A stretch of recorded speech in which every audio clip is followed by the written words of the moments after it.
संचालक महोदय सही कह रहे थे, बहुत लंबे समय बाद छोटी सरवन में आना हुआ है।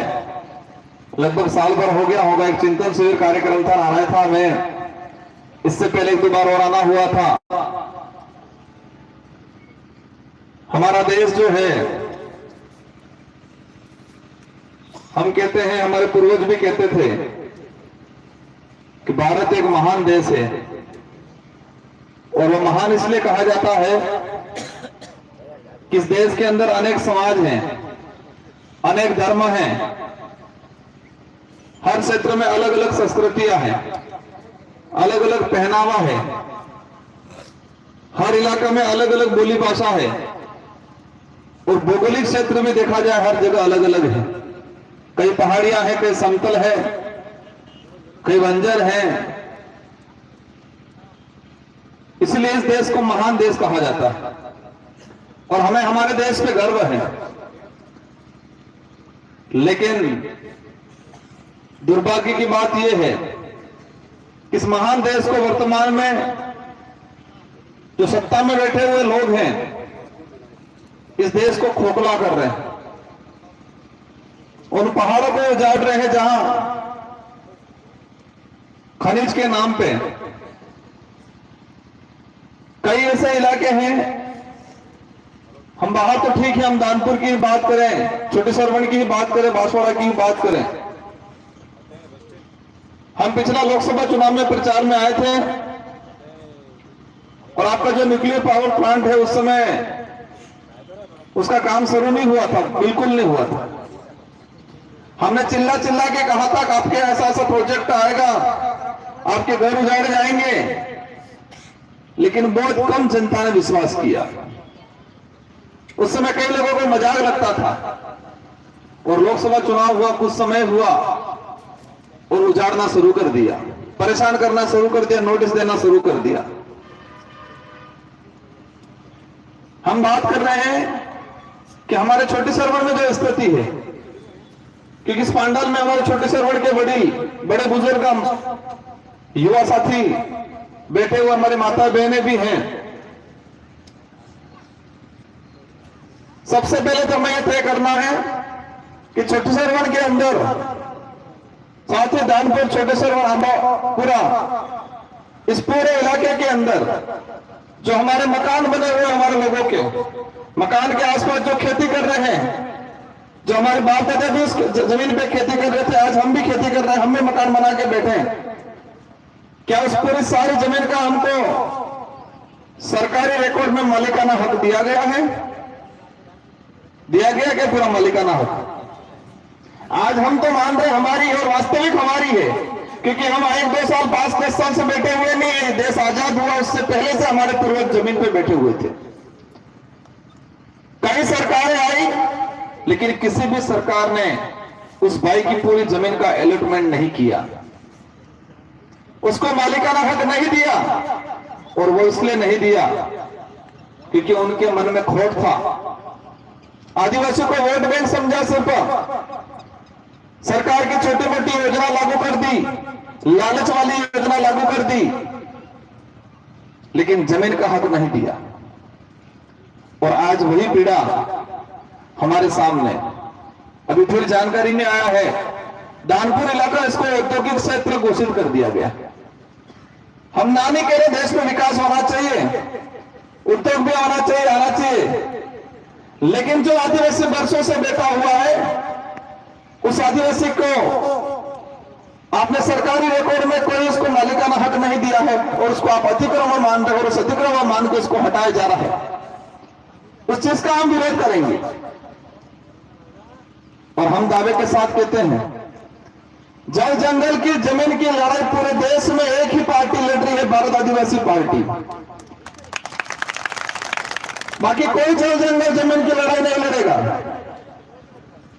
हर पार्टी का नेता आएगा, योजना गिना के जाएगा, कहेगा आपको 2 रुपए किलो गेहूं दे देंगे, कहेगा आपको इंदिरा दे देंगे, कहेगा आपको पीएम आवास दे देंगे, कहेगा आपको फ्री में बीमारी का इलाज करा देंगे। ये बात करेंगे, लेकिन जल जंगल जमीन की बात नहीं करेंगे। वो आरक्षण की बात नहीं करेंगे, बच्चों को अच्छी शिक्षा मिलनी चाहिए बात नहीं करेंगे, आज देश के अंदर जो स्थिति बनी हुई है,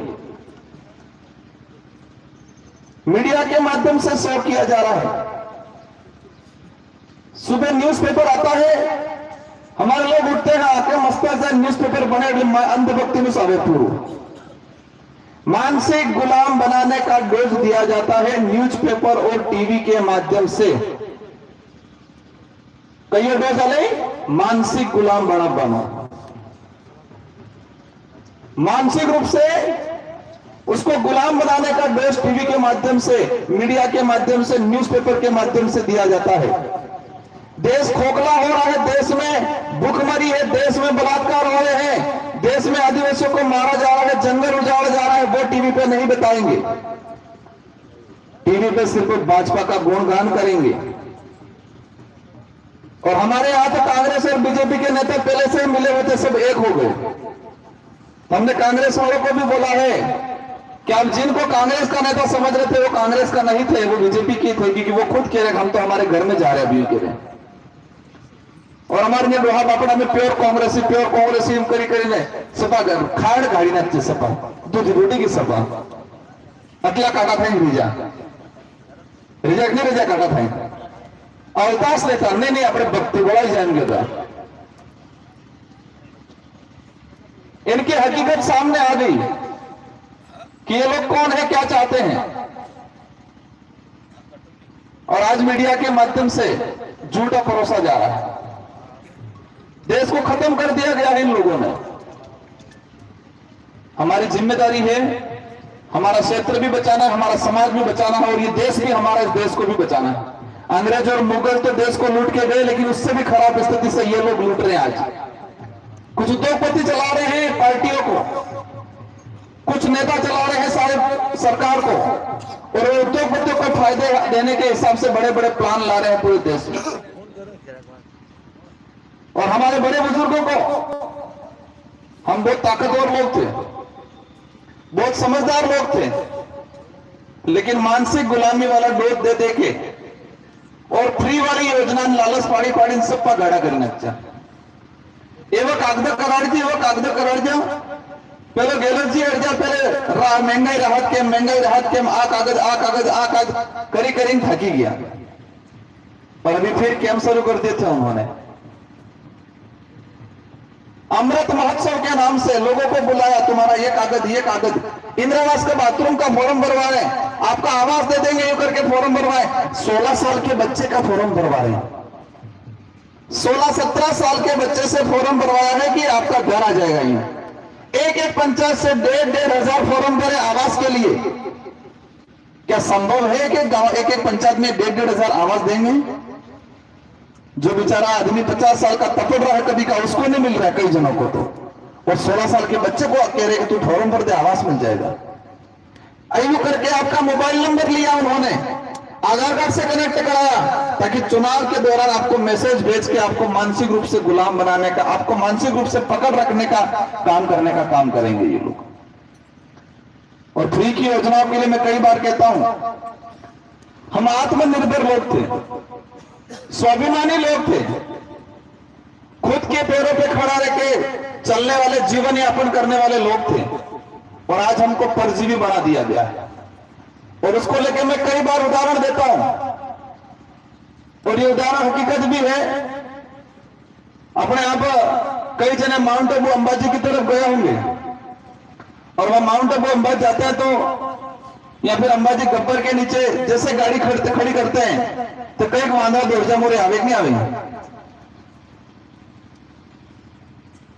मतलब ये वांदरे जंगल लो ताकतवर जानवर है, इतना फुर्तीला जानवर है कि इस डाली से उस डाली से कूद के जा सकता है। कितना भी बड़ा पेड़ है, उस पेड़ पे लगा हुआ फल को तोड़ के खा सकता है, उसकी मन मर्जी से जी सकता है, वो ताकत है उसमें। लेकिन उसकी आदत पड़ गई वहां बैठने की, रोड के साइड में वो गाड़ी आती है, यात्री जाता है, उसको केले देता है, बिस्किट देता है, नमकीन देता है, और उसकी आदत पड़ गई फ्री के खाने की। क्या आदत पड़ गई? फ्री के खाने की। वो जंगल में पेड़ है, पेड़ पे मैं कूदूंगा इधर इधर, पेड़ पे लगे हुए मौसमी फल को खाऊंगा, वो भूल गया। और उसके बच्चे पैदा हुए तो बच्चे रोड के साइड में पैदा हुए, उसकी आंखें खोली तो उसको गाड़ियां दिखी आती हुई, उसके माता पिता उस गाड़ियों की तरफ भागते हुए देखे, उसने बच्चा भी पीछे पीछे भागना शुरू कर दिया, उसकी भी आदत पड़ गई उस गाड़ी की तरफ भागने की। उस गाड़ी में उतरे जो व्यक्ति है उसने केला दिया, बिस्किट दिया, उसकी भी आदत पड़ गई और वो बच्चा उसकी ताकत भूल गया। मैं कौन हूं, मुझे क्या खाना चाहिए, मुझे कहां रहना चाहिए। जीवन चलता गया चलता गया चलता गया और एक दिन कोरोना काल आ गया। क्या आ गया? कोरोना। और कोरोना आ गया, लॉकडाउन लग गया और लॉकडाउन लगते ही पुलिस वाला लकली में बता कोई के जावन जुजे कोई यात्री नहीं की हुई, दर्शन करने कोई नहीं गया वहां। अब दर्शन करने कोई नहीं गया, पुलिस वाले खड़े रह गए, गाड़ियां गई नहीं। अब वो इंतजार कर करके थक गए कि अभी गाड़ी आएगी, अभी केला आएगा, अभी आएगी, अभी बिस्किट आएगा। मार्च अप्रैल मई जून का महीना था कोरोना काल का। उस दौरान जंगल के अंदर आम लग गए थे, उस दौरान जंगल के अंदर बिला भी लगी की था, उस दौरान जंगल के अंदर टिबर के लग गए थे। खाने के लिए बहुत कुछ था लेकिन उसकी आदत पड़ गई थी वो फ्री वाली। एक भी गाड़ी गई नहीं, गाड़ी नहीं गई तो यात्री नहीं गया, यात्री नहीं गया तो फ्री का माल नहीं दिया और वो चिल्लाते रहे। और उस दौरान हकीकत है कई बंदरों के बच्चे सड़कों पे मरे हुए मिले थे क्योंकि उनकी आदत पड़ गई वो वाली, उनकी ताकत को भूल गए, उनको जीना क्या है वो भूल गए। और वही काम कांग्रेस और बीजेपी के लोगों ने, इनके नेताओं ने हमारे समाज के साथ किया गया है। इसी तरह फ्री की छोटी मोटी योजनाओं को लालच देके हमको परजीवी बनाने का काम किया है। हम एक ही कहते हैं, हमको अच्छी शिक्षा चाहिए, हमारा बच्चा पढ़ना चाहिए, जो स्कूल है उसमें सारा स्टाफ चाहिए, पर्याप्त कमरे चाहिए, हमको जमीन का मालिकाना पूरा हक चाहिए और हम जो अनाज पकाते हैं उसकी पूरी रेट चाहिए। बाकी हम सब कर लेंगे, उल्टा सरकार को दान देंगे। हम पहले देते थे कि नहीं देते थे? राजा रजवाड़ा के शासनकाल में राजा की बच्ची को शादी करवानी होती तो पालों से मांगते थे और पाल वाले लोग मिलकर राजा के बच्चे या बच्चे की शादी कराते थे। हमारे डूंगरपुर का इतिहास है, लक्ष्मण जी जो राजा थे और उनके बच्चे को शादी करवाना था तो हमारे पालों के लोगों ने इकट्ठा करके अनाज दिया था और राजा की बच्ची की शादी करवाई थी। हम दानदाता लोग थे और इस सरकार ने परजीवी बना। अभी देखा मैंने अभी महंगाई राहत कैंप का मरसों वाली में कितना 100 ग्राम ही मिर्ची आई थी कि हमारे घर के पास में खेत है, उस खेत में मिर्ची लगाई है, उसको पानी पिलाने का टाइम नहीं है लेकिन वो मिर्ची का पैकेट लेने के लिए हमारे बाजी 4 दौड़ा था जी कटला दौड़ा 4 दौड़ा और वो पैकेट में आया है 100 ग्राम, उस वो भी भूसा है, वो भी काम का नहीं था। और घर के पास में खेत है, अगर उसमें पानी पिला दिया होता तो हो सकता 6 महीने तक मिर्ची खाए, इतनी मिर्ची पक जाती, लेकिन आदत पाड़ दी पिली। कांग्रेस वाले और बीजेपी वाले लोगों ने हमारे समाज को परजीवी बनाने का काम किया है और ये विचारधारा और हम लोग इस समाज को, इस क्षेत्र के प्रत्येक समाज के व्यक्ति को आत्मनिर्भर बनाने का काम करेंगे। आत्मनिर्भर बनाने के लिए लड़ाई लड़ रहे हैं हम लोग। आज बड़े बड़े नेता मेरे खिलाफ बोल रहे हैं, क्या बोल रहे हैं? ग्रुपों में मैसेज चला रहे हैं कि राजकुमार विधायक बना था, क्या किया? अगर मैंने कुछ नहीं किया होता 84 की जनता 70,000 वोटों से नहीं जीताती। इनको जीतने के लिए बागी बेड़ा में पैसे बांटने पड़े होंगे, हमको वहां कुछ नहीं करना पड़ा। इनको पसीने आ गए, कह रहे हैं अभी तक विधायक पद से इस्तीफा नहीं दिया, सांसद का चुनाव कैसे लड़ेगा, यूं करके भोली वाली जनता को गुमराह कर रहे हैं। अब बेचारी जनता को पता ही नहीं है कि विधायक रहते हुए सांसद का चुनाव लड़ सकते हैं। यार तुम पार्टी छोड़ के चले गए, जिसको कह रहे थे मेरी आई है उस आई को कहने लग गया डाका है। और विधानसभा चुनाव का वीडियो वायरल हुआ था, मैंने आप सबने देखा होगा, कह रहे थे मोदी बहुत झूठ बोलता है और मोदी की लह में बोल रहे थे कि भाइयों तथा बहनों 15-15 लाख रुपए खाते में आ जाएंगे। आए क्या?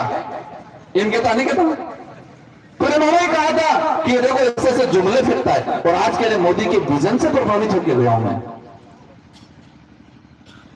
एक समय था तब बोला कि वो एक आदमी झूठ बोलता है, जुमले फेंकता है, और आज बोल रहे हैं कि उसके विजन से प्रभावित होकर हम गए हैं। और एक दूसरा कि कौन सा बहाना बनाया कि मेरे को राम मंदिर नहीं जाने दिया इसलिए मैं चला गया।